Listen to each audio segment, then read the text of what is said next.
And if you look at it, these people and the people who are in Washington now, if you look at President Obama, whom I respect for what he's done and how he's climbed up and pulled himself up to become the most powerful man in the world as far as being president. And you look at Nancy Pelosi, you look at Harry Reid, you look at Schumer, and you look at these guys, Barney Frank and all these.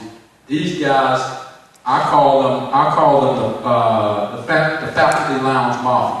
I mean, they're good at sitting there and dealing with theory, but they're not dealing with things that have real life, that affect real life Americans. And most of you, when you've gone to school or whatever, you dealt with scientists and everything, the thing that you can take out of real life is how human beings react. And they act like we're all guinea pigs or whatever, even the Fed, but it's trying to control what you do, but what they do with interest rates and whatnot. That's what they do. And what they do is control variables. And everything that they've done right now isn't going to work.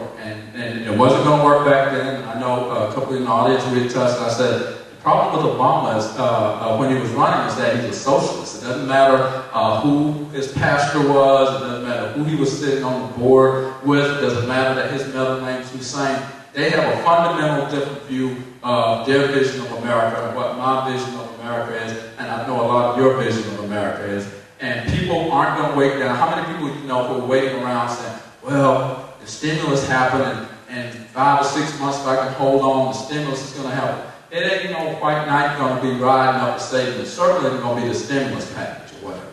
And one of the reasons that the Tea Party, that a lot of people are frustrated, this started under the Bush administration. You remember George W. Bush did the first stimulus package, and he did it, at least when he did it, he didn't say, well, I'm going to build a lot of things that's going to trickle down socialism. He said, I'm just going to send everybody a check. So he decided that we're going to send everybody a $500 check. Then when you said the bailout or whatever, that was Bush and that was Paulson. These guys have no idea what they're doing, and they said that we're going to do the bailout. Then, because the precedent was set in the Republican, President Obama says, hey, I was just continuing what you guys were doing, and that's why I came with my bigger plan. And not to get too esoteric or get dwell on it, but if you go back and look at the history of the Depression, you look at Herbert Hoover was the one that said did nothing, who started all of the government intervention in the economy, and Roosevelt came in and he just went haywire, went hog wild with it.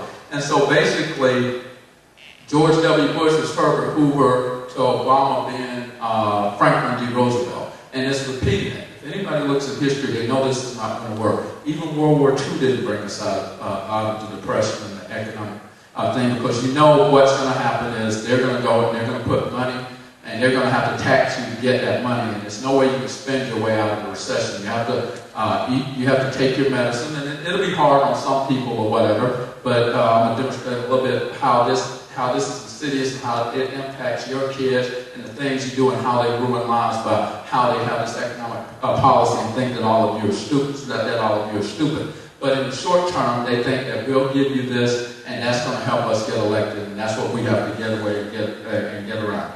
And what the government's doing, and what they're doing, they're getting kids going into occupation things. When you have a housing bubble, just think of how many people you know. I know a lot of lawyers who, when they got out, they went into real estate law. That's all they did for 4 or 5 years. Matter of fact, at a local restaurant, some friends and I were at the restaurant, there was a girl, she said, hey, I went to the University of Florida, I majored in interior design, I went here, I worked for 3 years, they went out of business, so she's out now working in a restaurant, has a skill that it might be 5, 10, 15 years, never able to do it, so she's going to have to transition and get retrained. You have lawyers, I know nobody has any sympathy for lawyers or whatever, but if all they know how to do is real estate transactions, and now their firms are letting them go, they don't even know how to file a motion or file a complaint or whatever. So it has an insidious effect on what people choose to do with their lives when you create bubbles like this. And we're not going to get real technical.